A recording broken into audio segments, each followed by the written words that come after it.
সুলতান মাহমুদ গজনবী বিরাট বড় সেনা দল নিয়ে তিনি সোমনাথ আক্রমণ করলেন ভারতে। বিরাট বড় মনোবাসনা নিয়ে বিরুদ্ধবাদী সৈন্যরাও বিরাট যুদ্ধ করতে লাগলো, কিন্তু মাসের পর মাস যুদ্ধ হয়, কোন দলের বিজয় হয় না, জয় হয় না, পরাজয় হয় না। শেষ সময় মুসলিম বাহিনী ময়দানে দাঁড়াইতে পারে না, যুদ্ধে শুধু দিন দিন পিছে হটে যাচ্ছে। সেনা প্রধান এসে বলল, বাদশাহ নামদার, এই যুদ্ধে বুঝি আমাদের বিজয় হওয়া সম্ভব হবে না, আমাদের বহু সৈন্য মারা পড়ে যাচ্ছে, আমাদের পিছু হটতে হবে রণকৌশল অনুযায়ী, কি করা যায় এখন বলেন? সুলতান মাহমুদ গজনবী বললেন, তোমরা যুদ্ধে ঝাঁপিয়ে পড়ো, যাও আমি আসতেছি। কথা বলার পরে উনি ভিতরে চলে গেলেন, ওনার তাঁবুর মধ্যে যাইয়া ওই যে সামনের সিন্ধুকের মধ্যে হুজুরের দেওয়া জুব্বাখানা নিয়ে বের হলেন। বের হইয়া 2 রাকাত নামাজ পড়ে হাতের মধ্যে নিয়ে বলেন, রাব্বি, এই জুব্বা আমার না, এটা তোমার ওলি, তোমার বন্ধু আবুল হাসান খেরকানির জুব্বা। তিনি বলেছেন এই জুব্বার মালিকের দোহাই দিয়ে, উসিলা দিয়ে দোয়া করতে, আল্লাহ, আমি সুলতান মাহমুদ গজনবীর হাত কখনো কবুল হবে না, আমি জানি। তোমার অলির জুব্বা হাতে নিয়ে তোমার দরবারে হাত বাড়াইলাম, জুব্বার মালিক যদি তোমার বন্ধু হয়, আজকে সুলতান মাহমুদ গজনবীর বিজয় দান করো আল্লাহ, মুসলমানদের বিজয় দাও, আজকে পরাজয় দিও না, মুসলমান লজ্জিত হয়ে যাবে। সুলতান মাহমুদ গজনবী দোয়া করতে দেরি হয়, আল্লাহর আকাশে দোয়া কবুল হতে দেরি হয় নাই। চিৎকার করে বলেন আল্লাহু আকবার। আবুল হাসান খেরকানি সামনে এসে বলতেছে, আরে সুলতান মাহমুদ গজনবী, আমার জুব্বা তুমি কোন দরে বিক্রি করে দিয়েছ বলো, কি দাম নিলা তুমি? বলে, হুজুর, জুব্বার উসিলা ধরে দোয়া করছি যাতে মুসলমানদের বিজয় হয়।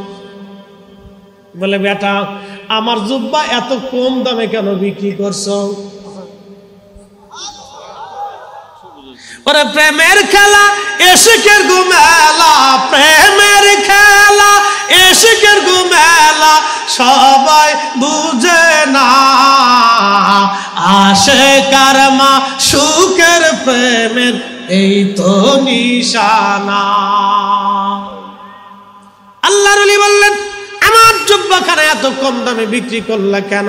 তুমি যদি বিজয় না চায় বলতে, আল্লাহ, সোমনাথের সব বিধর্মীদেরকে তুমি মুসলমান বানায় দাও, তাহলে এই এলাকার সব বিধর্মীরা কালেমা পড়ে মুসলমান হয়ে যাইত।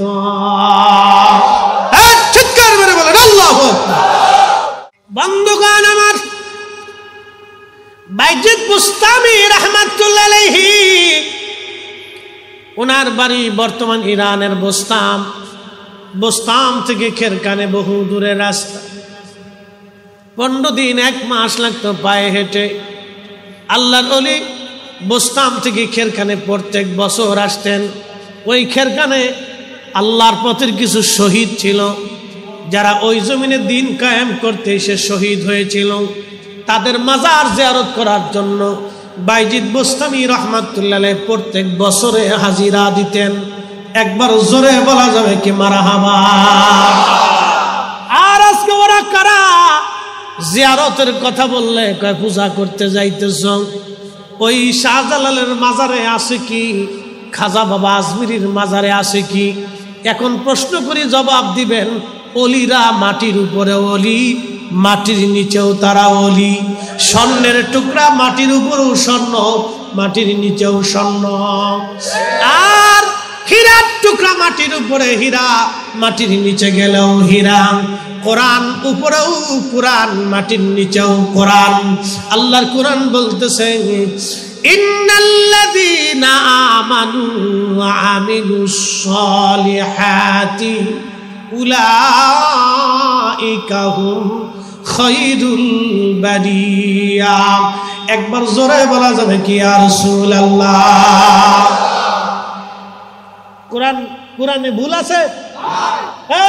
একসাথে বলেন আছে? কোরআনের উপরে কোন দলিল আছে? আল্লাহর কোরআন বলতেছে, ইমানে আমলে পাকা হইয়া যারা ওলি হইয়া কবরে চলে যায়, উলাইকা হুম, নবমণ্ডল, ভূমণ্ডল, নভমণ্ডল, ভুবমণ্ডল, 7 আসমান, 7 জমিন, 7 আসমান, 7 জমিন। কোরআন আজকে বুঝে যান। আমি হাদিসের দলিল দিতে যাব না। হাদিস বললে কবে এটা জয়ীফ, এটা মুনকার, এটা জাল, এটা হাসান, নানান কিসে কাহিনী ওরা করে। এই খালি খুশাখুশি তালাতালি করে। একবারে ডাইরেক্ট কোরআন শরীফ থেকে আজকে মেরে দিয়ে যাচ্ছি। আল্লাহর জবানে মালিক বলতেছে উলাইকা হুম খায়রুল বারিয়া, জগতের মধ্যে তারা সেরা। 7 আসমান 7 জমিনের মধ্যে যাহা কিছু আছে, কোটি কোটি আল্লাহর সৃষ্টি আছে, জিন আর মানব, ফেরেশতা আর দানব। আল্লাহর মহা সৃষ্টির ভিতরে বিজ্ঞানের গবেষণা অনুযায়ী 4 লক্ষ প্রজাতির জীব আর জীবন আছে। বিজ্ঞানের গবেষণার বাহিরে আরো কোটি কোটি জীব আর জীবন আছে। আল্লাহ বলতেছেন উলাইকা হুম খায়রুল বারিয়া। আল্লাহু আকবার। নারা একসাথে বলেন আল্লাহু আকবার। ভবমণ্ডল, নভমণ্ডল, 7 আসমান, 7 জমিনের ভিতরে যাহা আছে সব কিছুর মধ্যে তারা শ্রেষ্ঠ, তারা সেরা। খাজা বাবা আজমিরি সেরা, দাতাগঞ্জ যুবক সেরা, বাবা শাহজালাল ইয়ামানি সেরা, 360 আউলিয়া সেরা, হুজুর গাউসে পাক সেরা, খাজা বাহাউদ্দিন লক্ষ্মণ বুখারী সেরা, মুজাদ্দিদ আল ফিসানি সেরা, শাহ আব্দুল হক মুহাদ্দিস দেহলভী সেরা, শাহ ওয়ালিউল্লাহ মুহাদ্দিস দেহলভী সেরা, ফাতে আলী রসুলের নামাজ সেরা, সৈয়দ ওয়াজিদ আলী রাহিমাহুল্লাহ সেরা, খাজা বাবা এনায়েতপুরী সেরা, উনার খলিফারা সেরা, আলা হযরত সেরা, যত ওলিরা ছিলেন সবাই সেরা। কি কথা কন না কেন? আমাদের ভাষায় না আল্লাহর ভাষায়? না না একসাথে বলেন আমাদের না আল্লাহর? আমার ভাষায় না আল্লাহর ভাষায়? আমাদের ভাষায় না আল্লাহর ভাষায়? আবু বকর সিদ্দিক ফুরফুরা আমি সেরা। কথা কন না কেন? মুজাদ্দিদ জামান আবু বকর সিদ্দিক ফুরফুরা আমি রাহমাতুল্লাহ আলাইহি সেরা। আমাদের ভাষায় সেরা না, আল্লাহর ভাষায় সেরা, সেরা, সেরা, সেরা। তারা ছিলেন সেরা, শ্রেষ্ঠত্ব নিয়েছিলেন। আল্লাহ বলতেছেন জাযাউহুম ইনদা রাব্বিহিম জান্নাতু আদনিন তাজরি মিন তাহতিহাল আনহারু খালিদিনা ফিহা আবাদা। আমি তাদের জন্য এমন একটা জান্নাত বানাইলাম, এজন্য ওলিরা ইন্তেকালের পরে তাদের কবর জান্নাত হয়ে যায়। একসাথে জোরে বলেন না মারহাবা। ওলিদের ইন্তেকালের পরে কবর কি হয়? রওজা হয়। কি হয়? রওজা মানে বাগান, বেহেশতের বাগান। আমি বলছি না, আল্লাহ বলছে জাযাউহুম ইনদা রাব্বিহিম জান্নাতু আদনিন তাজরি মিন তাহতিহাল আনহার। আমাদের অনেক সময় অনেক ওলিদের মাজারের ব্যাপারে আমরা বলি রওজা, অনেকের শরীরে চুলকায়। আবার আমার দেশের একদল আছে বুকে হাত বেঁধে নামাজ পড়ে। ওই চাপাব নবাবগঞ্জের এক বেয়াদব মাঝে মধ্যে বলে নবীর কবরকে কবর বলতে হবে, রওজা বলা হারাম। এগুলি হলো ইহুদিদের দালাল। এই ঠাকুরটা করে বলেন ঠিক কিনা?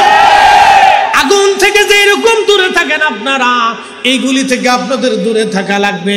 ওরা এক বাক্যে ঈমান ধ্বংস হয়ে যাবে। ঈমান নষ্ট হওয়ার জন্য বেশি কথা লাগে না, একটা কথাই যথেষ্ট। আল্লাহ বললেন আমি তাদের জন্য একটা জান্নাত বানাই যার নিচ দিয়া নহর সমূহ প্রবাহিত হয়ে যায়। আর এই জান্নাতে চিরদিন তারা জান্নাতের মধ্যে থাকবে। যদি বুঝে বাকি হয় তাহলে আরো কোরআন থেকে বলি। আল্লাহর কোরআন বলতেছে ইয়া আইয়াতুহান নাফসুল মুতমাইন্নাতুর জিই ইলা রাব্বিকি রাদিয়াতাম মারদিয়া। হে নফসে মুতমাইন্না। নফসে মুতমাইন্না কি? যে মানুষ ঠকাও নাই, মিথ্যা বলো নাই, খারাপ কাজে নিজেকে নিয়োজিত করো নাই, অন্যের হকগুলি মারো নাই, আর তুমি খুন খারাপি করো নাই। হ্যাঁ নফসে মুতমাইন্না, তোমার অন্তরে কোনো অহংকার নাই, অহমিকা নাই, হিংসা নাই, বিদ্বেষ নাই। একবারে কুরিপুগুলি কাম, ক্রোধ, লোভ, মোহ, ক্রিয়া, হিংসা, ক্রিয়া, কামনা, বাসনা সব খারাপ দিক থেকে তোমার দিল থেকে ফ্রেশ বানাইয়া তুমি আমি মালিক রে সন্তুষ্ট করে আমার দিকে আসতে তো ইরজিই ইলা রাব্বিকি রাদিয়াতাম মারদিয়া, তুমি আমার সন্তুষ্টির দিকে আসো, আমি আল্লাহ তোমার উপরে খুশি। ফাদখুলি ফি ইবাদি ওয়াদখুলি জান্নাতি। আল্লাহর কোরআন বলতেছে আমার ইবাদত গুজার বান্দাগা যে জান্নাতের মধ্যে থাকে সেই জান্নাতে চলে আসো। আল্লাহর ওলিরা ইন্তেকালের পর তাদের কবর আল্লাহ রওজা বানায় দেয়। আমার নবীর গোলামি করার জন্য যদি নবীর গোলামের কবর রওজা হয়ে যেতে পারে, আমার নবীর রওজাকে যারা রওজা মানতে চায় না ওরাই হলো জমিনের হারামজাদা। খারাপ বেশি ভাই? হয় কোরআন মানু, না হয় অন্যদিকে আসো, আর নাই কোরআনের বিপরীত আর একটা আয়াত দিয়ে আমারে বুঝাই দিয়ে যাও। কি কথা কন না কেন? বাকি ঝুঁকি নেই তো। আল্লাহর জবান পৃথিবী পুড়ে যাবে, সাগর শুকাবে, তো কোরআন কখনো মিথ্যা হবে না। আল্লাহ কত চমৎকার বলতেছে, ফাদখুলি ফি ইবাদি ওয়াদখুলি জান্নাতি। এই ওলিরা যখন মারা যায় তখন আকাশ কাঁপতে থাকে।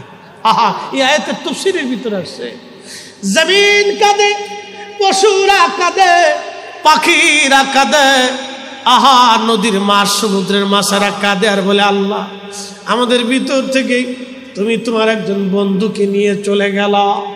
আকাশ কাঁদে, জমিন কাঁদে, সমগ্র সৃষ্টিগুলি কাঁদতে থাকে, ওগুলি আমরা দেখি না। আহা আমার নবীর ইন্তেকাল হয়ে গেল।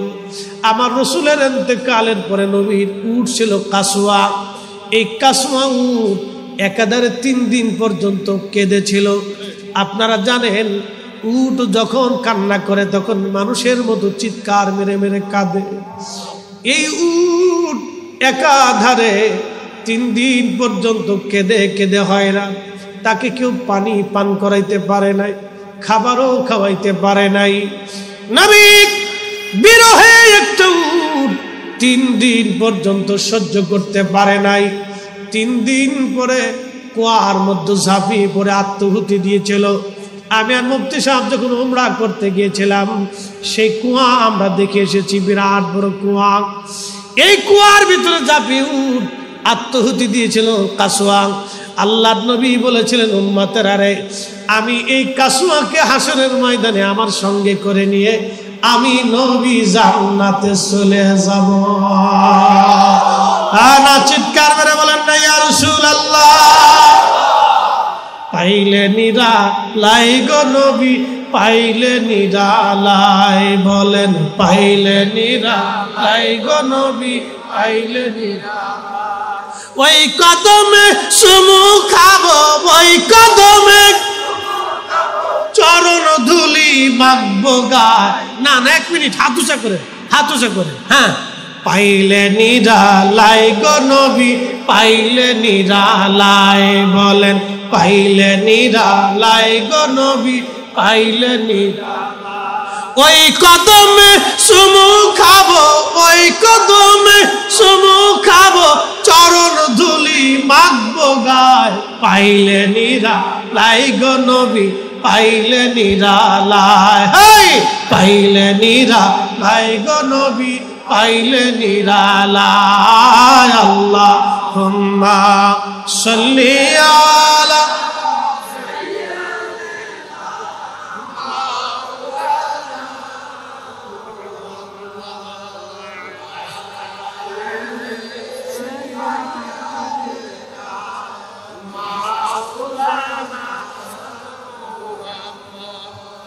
বন্ধু আমার, বেশি রাত্র করব না। আমি মূল আলোচনা আপনাদের সামনে তুলে ধরেছি, খুব মনোযোগ দিয়ে কথা শুনে যান। তাহলে আপনারা বলেন জিয়ারত চলবে না বন্ধ হবে? না না, আরো জোরে বলেন। আল্লাহর ওলিদের সাথে সম্পর্ক রাখবো না ছেড়ে দিব? আল্লাহর কোরআন বলতেছে ইয়া আইয়ুহাল্লাযীনা আমানুত্তাকুল্লাহা ওয়া কুনু মা'আস সাদিকিন।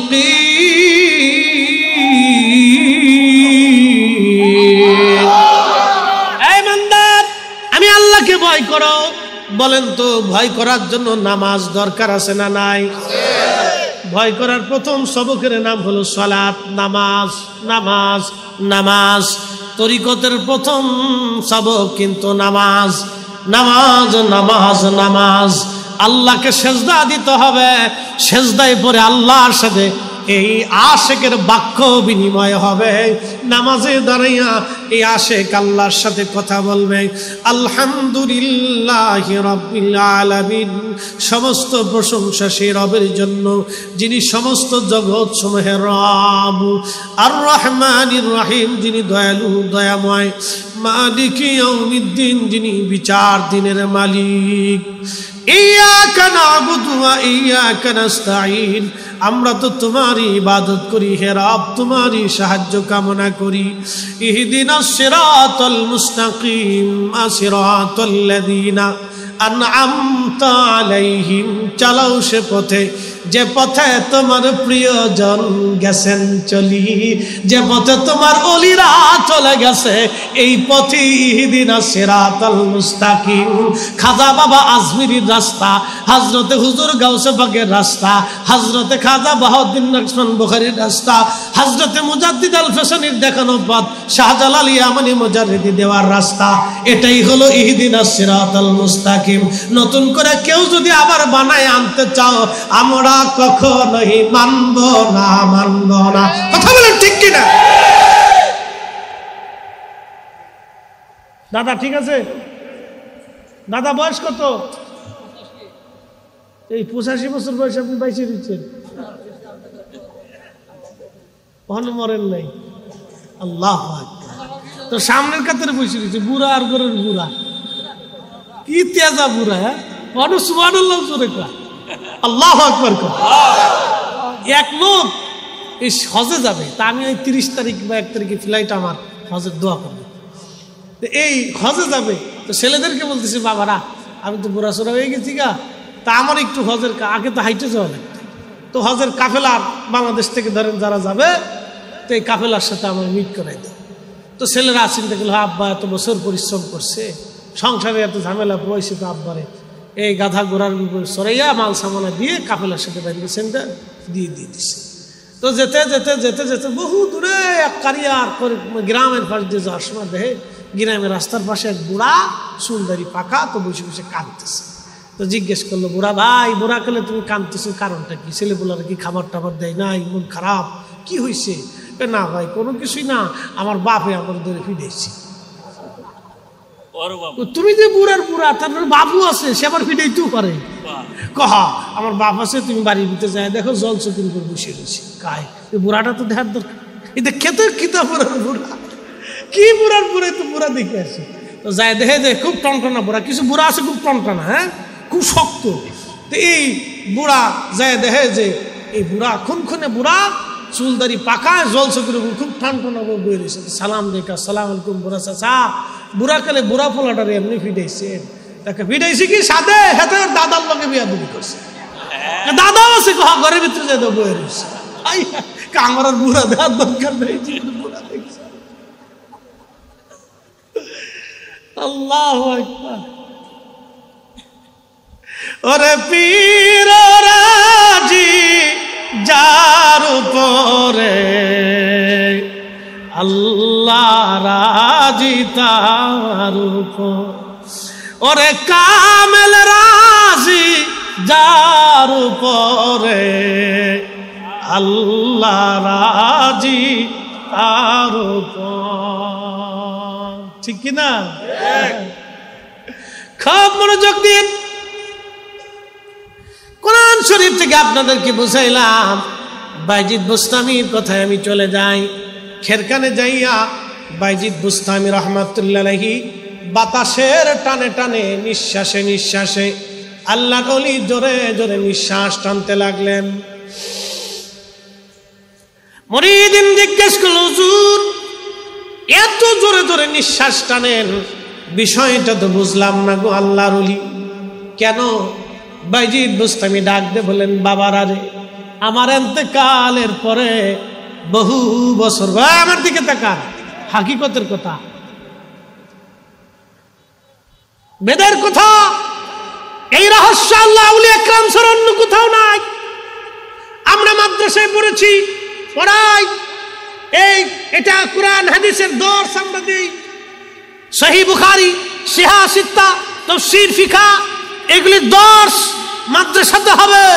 কিন্তু আধ্যাত্মিক রূহের ক্ষমতা, আধ্যাত্মিক পাওয়ার, এই বিদ্যা, ইলমে তাসাউফ, মারিফতের বিদ্যা পেতে হলে আল্লাহর ওলির কদম ছাড়া আর কোথাও।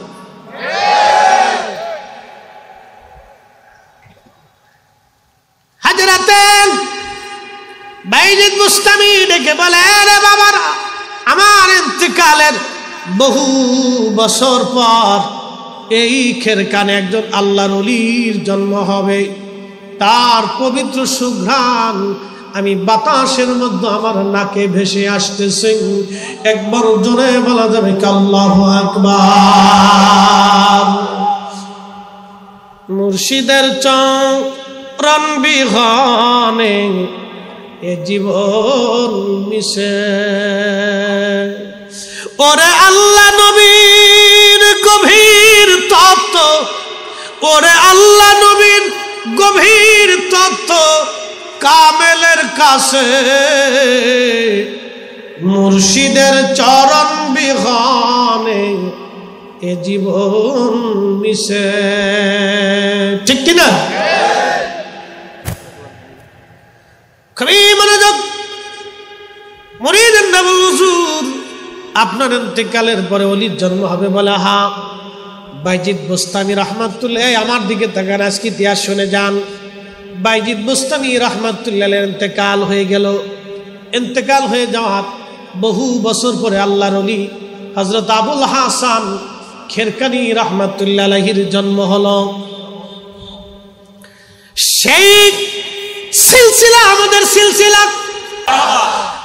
সিলসিলার ঊর্ধ্বতন পূর্বপুরুষ আমাদের আকাবির আবুল হাসান খেরকানির জন্ম হলো। জন্ম হওয়ার পরে উনি পরিণত বয়সে উপনীত হলেন যৌবনে। তখন থেকে একাধারে 22 বছর খেরকান থেকে বোস্তামে বাইজিদ বুস্তামি রহমাতুল্লাহ মাজার শরীফ জিয়ারতে যাইতেন। ওইখানে বসতেন, মোরাকাবা করতেন, জিকিরে ফিকিরে মুহাসাদা মুশাহাদায় মুহাসাবায় সারা রাত্র আল্লাহর ওলির মাজারে কাটাইতেন। এইভাবে বাইজিদ বুস্তামি রহমাতুল্লাহের মাজারে 22 বছর পরে হযরতে বাইজিদ বুস্তামি রহমাতুল্লাহ ইজাজত দিয়ে বলেন, যাও তুমি হেদায়েতের বাণীগুলি মানুষের মধ্যে প্রচার করো। এই আবুল হাসান খেরকানি রহমাতুল্লাহের মুরিদ ছিলেন বিশ্ববিখ্যাত বাদশা সুলতান মাহমুদ গজনবী রহমাতুল্লাহ আলাইহি। সেই বর্তমান Afghanistan, Uzbekistan, Tajikistan, Turkmenistan, Azerbaijan, Kyrgyzstan, Kazakhstan, Afghanistan, Iran, Balochistan, Pakistan, এই বিরাট অংশ মিলে ওনার ছিল গজনি সাম্রাজ্য। এই সাম্রাজ্যের অধিপতি ছিলেন সুলতান মাহমুদ গজনবী রহমাতুল্লাহ আলাইহি। আল্লাহু আকবার। একদিন হযরত বাইজিদ বুস্তামি হযরত আবুল হাসান খেরকানি রহমাতুল্লাহ আলাইহি উনি ওই নীরের হুজরা মোবারকে খেরকানে মোরাকাবা করতেছিলেন। সুদূর আফগানিস্তান থেকে হেঁটে হেঁটে দলবল নিয়ে, সৈন্য সামন্ত নিয়ে হযরতে সুলতান মাহমুদ গজনবী খেরকানে উপস্থিত হলেন। আল্লাহর ওলি মোরাকাবা করতেছিলেন। রাজা বাচ্চারা আল্লাহর ওলিদের দরজায় আগে ধন্না দিত। কি কথা কন না কেন? খেরকানে যাওয়ার পরে হুজুর তো মোরাকাবা বহু সময়, এত বড় সাম্রাজ্যের বাদশা বসে আছে কিন্তু কথা বলার সাহস পায় না। আল্লাহু আকবার। না না, হয় না, জোরে বলেন। আল্লাহর বাংলাদেশ শহীদ গাজীর বাংলাদেশ রহম করো আল্লাহ, রহম করো আল্লাহ। অসুবিধা লাগতেছে? দুই একজন লারা সারা দিতেছে, মুতি দেরি গেছে নাকি? হ্যাঁ হ্যাঁ, ওটা হবে হবে, এই তো সময় হয়ে গেছে। একটু কথাটা শেষ করে দিয়েছি, নাহলে বুঝবেন না দেশে ইসলাম কেমনে আসবে। ওরা তো মনে করে ওরা একবারে বিরাট কিছু করে ফেলছে। মনোযোগ দিয়ে শুনিয়া যান।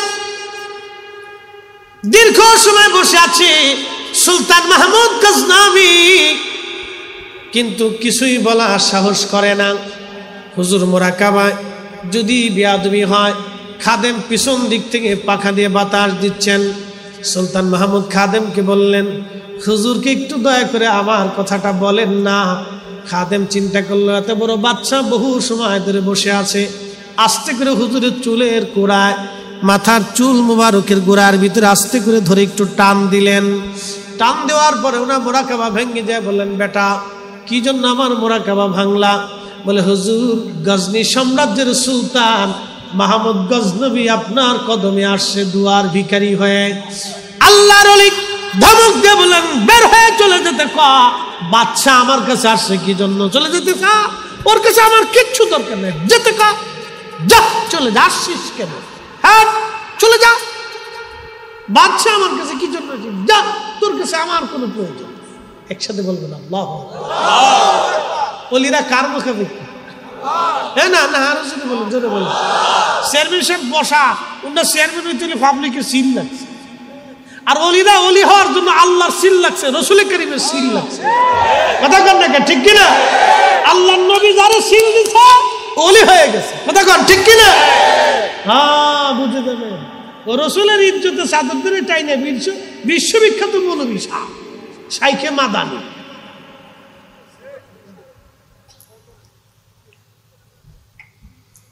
শুনিয়া যান, আল্লাহ নবীর সঙ্গে বেয়াদবি কইরা কেউ মাকাম মঞ্জিল আজ পর্যন্ত হাসিল করতে পারে নাই, ঠিক কিনা? হযরতে আবুল হাসান কেরকানি ধমক দিলেন। তখন সুলতান মাহমুদ গজনবী করজোরে বলেন, হুজুর সুদূর গজনী থেকে আপনার কদম মোবারকে আসছি, আমি আপনাকে ভালোবাসি, একটু দুয়ার আশায় আসছি। যদি আপনি দয়া করেন আমি দুটি কথা বলবো। বলো, তাহলে কি বলতে চাও? দেখেন কত বিনয়ের সঙ্গে এত বড় সাম্রাজ্যের বাচ্চা আল্লাহর ওলির কদমে দরখাস্ত দিলেন। ঠিক এমন সময় সুলতান মাহমুদ গজনবী রাহমাতুল্লাহ আলাইহি বলতেছে, হুজুর আমি হিন্দুস্তানের সোমনাথ মন্দির আক্রমণ করতে চাই, আপনার এজাজতের জন্য আসছি। আল্লাহর ওলি ধমক দিয়ে বলেন, বেটা সোমনাথ মন্দির দিয়ে তুমি কি করবা? কি জন্য তুমি ওটা করবা? ওটা ওরা কাজ ওরা করুক, তোমার কাজ তুমি করো। বলে, হুজুর না, তাদের প্রতি আমার আক্রোশের জন্য বলতেছি না। আমি শুনেছি কাবা শরীফ থেকে 360টা মূর্তি ভাঙ্গার পরে ওই মূর্তির একটা অংশ সোমনাথের ভিতরে রেখে মূর্তি বানানো হয়েছে। তারা গর্ব করে নাকি এটা কেউ কোনোদিন দখল করতে পারবে না। হুজুর যদি অনুমতি দেন তাহলে আমি ওটা ভেঙে ফেলতে চাই। তখন সুলতান মাহমুদ গজনবী রাহমাতুল্লাহ আলাইহিকে তিনি বললেন, ঠিক আছে বেটা যাও। তাহলে আমার কাছে কেন আসছে? বলে, হুজুর দোয়ার জন্য আসছি, আল্লাহ যাতে আমার বিজয় দেয়। চিৎকার মেরে জোরে বলেন আল্লাহু আকবার। আল্লাহর ওলি বলতেছে, যান বাবা, দোয়া করে দিলাম, তবে শুনে যান, আমার এই জুব্বা ওই তখন মোটা পশম দিয়ে বানানো জুব্বা, মোটা জুব্বা, জায়গায় জায়গায় সেরা তালি দেওয়া জুব্বাখানা খুলে দিয়ে বললেন, বেটারে এই জুব্বাখানা দিলাম, যদি কখনো বিপদের মধ্যে পড়ে যাও তাহলে এই জুব্বাখানা হাতে নিয়ে বলবা, আল্লাহ এই জুব্বার মালিকরে যদি তোমার পছন্দ হয় তাহলে ওই মালিকের জুব্বার মালিকের উসিলায় আজকে আমার এটা দাও সেটা দাও। এই কথা বললে আমার রব আশা করি তোমারে ফিরাবে না।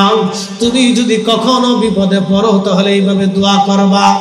সুলতান মাহমুদ গজনবী বিরাট বড় সেনা দল নিয়ে তিনি সোমনাথ আক্রমণ করলেন ভারতে। বুঝতেই পারতেছেন, এখন যদি ইসরায়েল বলে যে আমরা মক্কা দখল করব হজের আগে, আমরা মুসলমান কি বসে থাকবো? এই কথা বলেন, আমার দিকে তাকা। অন্যদিকে তাকাইতে হবে না। ইসরায়েল যদি বলে আমরা মক্কা দখল করব, আপনারা বসে বসে আঙ্গুল চুষবেন? যে বেটা গাঁজা খায়, মদ খায়, সারা জীবনেও এক ওয়াক্ত নামাজ পড়ে, ও করবে, ও চিন্তা করবে আমি জীবন দিলে আমার আগে দিতে, আজকে মরে যাবো, তো আল্লাহর ঘর রক্ষা করতে হবে। কথাখান ঠিক কিনা? বিরাট বড় মনোবাসনা নিয়ে বিরুদ্ধবাদী সৈন্যরাও বিরাট যুদ্ধ করতে লাগলো, কিন্তু মাসের পর মাস যুদ্ধ হয়, কোন দলের বিজয় হয় না, জয় হয় না, পরাজয় হয় না। শেষ সময় মুসলিম বাহিনী ময়দানে দাঁড়াইতে পারে না, যুদ্ধে শুধু দিন দিন পিছু হটে যাচ্ছে। সেনা প্রধান এসে বলল, বাদশাহ নামদার, এই যুদ্ধে বুঝি আমাদের বিজয় হওয়া সম্ভব হবে না, আমাদের বহু সৈন্য মারা পড়ে যাচ্ছে, আমাদের পিছু হটতে হবে রণকৌশল অনুযায়ী, কি করা যায় এখন বলেন? সুলতান মাহমুদ গজনবী বললেন, তোমরা যুদ্ধে ঝাঁপিয়ে পড়ো, যাও আমি আসতেছি। কথা বলার পরে উনি ভিতরে চলে গেলেন, ওনার তাঁবুর মধ্যে যাইয়া ওই যে সামনের সিন্ধুকের মধ্যে হুজুরের দেওয়া জুব্বাখানা নিয়ে বের হলেন। বের হইয়া 2 রাকাত নামাজ পড়ে হাতের মধ্যে নিয়ে বলেন, রাব্বি, এই জুব্বা আমার না, এটা তোমার ওলি, তোমার বন্ধু আবুল হাসান কিরকানির জুব্বা। তিনি বলেছেন এই জুব্বার মালিকের দোহাই দিয়ে, উসিলা দিয়ে দোয়া করতে, আল্লাহ আমি সুলতান মাহমুদ গজনবীর হাত কখনো কবুল হবে না, আমি জানি, তোমার অলির জুব্বা হাতে নিয়ে তোমার দরবারে হাত বাড়াইলাম, জুব্বার মালিক যদি তোমার বন্ধু হয়, আজকে সুলতান মাহমুদ গজনবীর বিজয় দান করো আল্লাহ, মুসলমানদের বিজয় দাও, আজকে পরাজয় দিও না, মুসলমান লজ্জিত হয়ে যাবে। সুলতান মাহমুদ গজনবী দোয়া করতে দেরি হয়, আল্লাহর আকাশে দোয়া কবুল হতে দেরি হয় নাই। চিৎকার করে বলেন আল্লাহু আকবার। উসিলা আছে না নাই? যারা উসিলা মানে না, এটা আর এক প্রকারের দুশ্মন। হযরত ওমর, সহিহ বুখারীতে আসছে, হযরত ওমর হাত বাড়াইলেন, লোকেরা এসে বলল, ওমর গো, বৃষ্টি নাই, এই যে দেখলেন আপনারা মাসের পর মাস বৃষ্টি নাই, বৃষ্টির কারণে প্রচন্ড গরমে ৪৬ ডিগ্রি সেলসিয়াসে সারা বাংলাদেশের কোটি কোটি মানুষ কষ্ট পাইছে, হাঁপায় গেছে, কেউ কান্দে আল্লাহ বৃষ্টি দাও, কিন্তু আল্লাহ বৃষ্টি দেয় নাই। কথা কন না কেন? আল্লাহ দেয় নাই, আবার আল্লাহ বৃষ্টি দিয়া ঠান্ডা বানাই দিছে, আবহাওয়াকে আল্লাহ শীতল বানাই দিছে। এই মালিকের নাম কি? মনোযোগ দিন। হযরতে আবুল হাসান হযরত ওমর রাদিয়াল্লাহু আনহুর কাছে সে বলল, আমিরুল মুমিনিন, বৃষ্টি নাই, বৃষ্টির বড় দরকার। হযরত ওমর হাত বাড়াই দিয়ে বলেন, ইয়া রাব্বি, আল্লাহ, আগে তোমার নবীর উসিলা ধরে দোয়া করতাম, ওয়া ইন্না কুন্না নাতাওয়াসসালু বিআম্মিন নাবিয়িনা, আজকে তোমার নবীর চাচা হযরত আব্বাসের উসিলা ধরলাম, আল্লাহ তোমার নবীর চাচা হযরত ওমর দোয়া করে। আল্লাহু আকবার। কে দোয়া করে? কে? কথা কন না, কে? ওমরের দাম কত? ওমর রাদিয়াল্লাহু আনহু জুতা এক পাল্লা দিল, আর আমরা সবাইরা আর এক পাল্লা দিল, ওনার জুতার ওজন সমান হবে?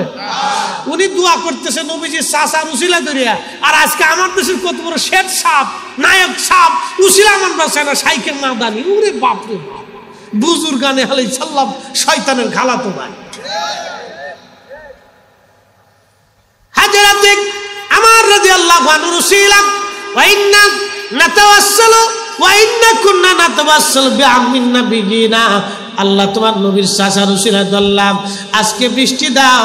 রাবি হযরত আনাস খাদেম রাসূল বলতেছেন, ক্বালা ফায়াসকুন, আমি দেখলাম আল্লাহর আকাশ থেকে মেঘ জমিয়া অজর দ্বারা বৃষ্টি নামা শুরু হয়ে গেল।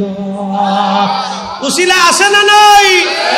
যারা উসিলাকে শিরিক মনে করে শুনে যান, তাহলে হযরত ওমর বুঝি আগে শিরিক করছিল, আর আজকে যদি ওমর জিন্দা থাকতে, তাহলে জুতা দিয়ে বাইরেইয়া, বেত দিয়ে ফিটাইয়া এই শয়তানগুলিকে মুসলিম খেলাফত থেকে তাড়াই দিত। ওমর কত বেটা চোর, আমি নিজে উসিলা ধরছি, আর তোরা আমার বিরুদ্ধে এসে ফতোয়া দিতেছিস, দাঁড়া। বাটাম চালান দিয়ে দিয়েছে। যারা দেখলো 40 দিন পর্যন্ত ওই রাস্তা দিয়ে শয়তান হাঁটতো না। কষ্ট হইতেছে আপনাদের? ওয়াজ করলে কি লাভ, শুনলে কি লাভ? লাভ হবে তার আমলে, আমলেও লাভ হবে না। নবী প্রেম না থাকলে দিলে, নবী প্রেম থাকলে দিলে লাভ হবে কম, আমলে সুপারিশ করবেন নবী রোজ হাসরের ময়দানে। জ্ঞানী যারা বুঝে তারা শুধু ইশারায়, নাদানের বুঝাইতে পারে আছে কে কোথায়। জ্ঞানীর মতো জ্ঞানী হলে অল্প কথায় বুঝে, কচুর মতো কচু হলে অল্প জালে সিজে। সোমনাথ হযরতে সুলতান মাহমুদ গজনবী রাহিমাহুল্লাহর বিজয় হয়ে গেল। বিজয় হওয়ার পরে রাত্রিবেলা ঘুমাই রয়েছেন। আবুল হাসান খেরকানি রহমতুল্লাহ আলাইহি স্বপ্নে আইছেন। না না, আপনাদের কি ক্ষুধা লেগে গেছে গা? সন্ধ্যায় খান নাই? হ্যাঁ, খাওয়া লাগবে কে? 3 দিন না খেয়ে সাহাবীরা যুদ্ধ করছে। আমরা এক বেলা না খেয়ে স্লোগান দিতে পারবো না? একসাথে বলেন আল্লাহু আকবার। না না, আরো জোরে গলার আওয়াজ শরীফ, আরো আরো আরো আরো আরো, হাত উঁচা করে, হাত উঁচা করে। রাজ্যে 1:30টা বাজে, এটা কোনো বুঝার খেতে না, এটা মনে হয় মাগরিবের রক্ত। আরো জোরে, আরো জোরে। হ্যাঁ ঠিক আছে, ঠিক আছে। আবুল হাসান খেরকানি সামনে এসে বলতেছে, আরে সুলতান মাহমুদ গজনবী, আমার জুব্বা তুমি কোন দরে বিক্রি করে দিয়েছ বলো, কি দাম নিলা তুমি? বলে হুজুর, জুব্বার উসিলা ধরে দোয়া করছি যাতে মুসলমানদের বিজয় হয়। বলে বেটা, আমার জুব্বা এত কম দামে কেন বিক্রি করছো? ওরে প্রেমের খেলা এশিকের গুমেলা, প্রেমের খেলা এশিকের গুমেলা, সবাই বুঝে না আশিকার মা সুখের প্রেমের এই তো নিশানা। আল্লাহর ওলি বললেন, আমার জুব্বাখানা এত কম দামে বিক্রি করলা কেন? তুমি যদি বিজয় না চায় বলতে, আল্লাহ সোমনাথের সব বিধর্মীদেরকে তুমি মুসলমান বানায় দাও, তাহলে এই এলাকার সব বিধর্মীরা কালেমা পড়ে মুসলমান হয়ে যাইত। চিৎকার মেরে বলেন আল্লাহু আকবার। এসেছেন যত নবী সকলের ইমাম, সালাম নবী তোমায় হাজার সালাম ইয়া নবী। আমরা ভাই ভাই হিসেবে এই সামাজিকভাবে মিলেমিশে থাকবো। আমার ভাই, তিনি আপনাদের কাছে আপনাদেরকে শুভেচ্ছা দিয়েছেন, অভিনন্দন দিয়েছেন। ভাই মার্কা কি? হেলিকপ্টার মার্কা। তিনি আপনাদের কাছে দোয়া প্রত্যাশী এবং ভোট প্রত্যাশী। যদি আপনারা যোগ্য মনে করে থাকেন, ভালো মনে করে থাকেন, আমাদের সৎ ব্যক্তিকে নির্বাচন করা উচিত। কথা বলেন ঠিক কিনা? যারা মানুষের পাশে, গরিব দুঃখী মেহনতি মানুষের পাশে থাকবে, অসহায় মানুষের পাশে থাকবে, তাদেরকে আমাদের প্রয়োজন। ঠিক কিনা? আল্লাহ কবুল করুক। সকলে বলে না।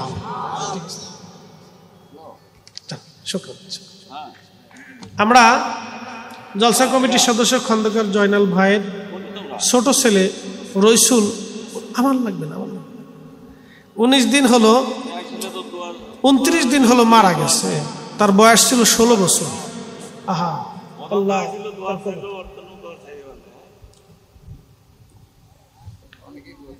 হ্যাঁ, সবার জন্য আমরা দোয়া চাই।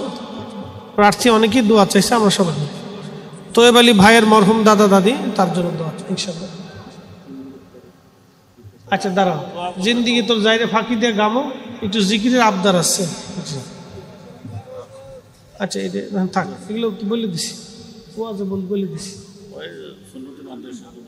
এখানে মাদ্রাসা আছে, সুন্নতি মাদ্রাসা। মারহাবা কর। আমাদের সন্তানদেরকে সুন্নি মাদ্রাসায় পড়াইতে হবে, সুন্নি আলেম বানাইতে হবে। কি কথা কর না কেন? এই আমার দিকে তাকা, একটা কথা কই। ওই আমাদের দেশের আমরা যারা আছি, আলেমদেরকে কিন্তু সবচেয়ে বেশি প্রাধান্য দেওয়া হয়। তলবে আলেম যদি কারো মাদ্রাসায় বাড়িতে খায়, তো বাড়ির মহিলা চিন্তা করে, আমার বাড়ি ভালো ডিমটা, ভালো মাছটা, ভালো তরকারিটা বাচ্চাটাকে দিই। কারণ কি? ছেলেটা দোয়া। এমন এক মাদ্রাসায় পড়াইছেন যে দোয়া মানে না। ও ডিমও শেষ, তরকারিও শেষ, সব শেষ। কি কথা কন?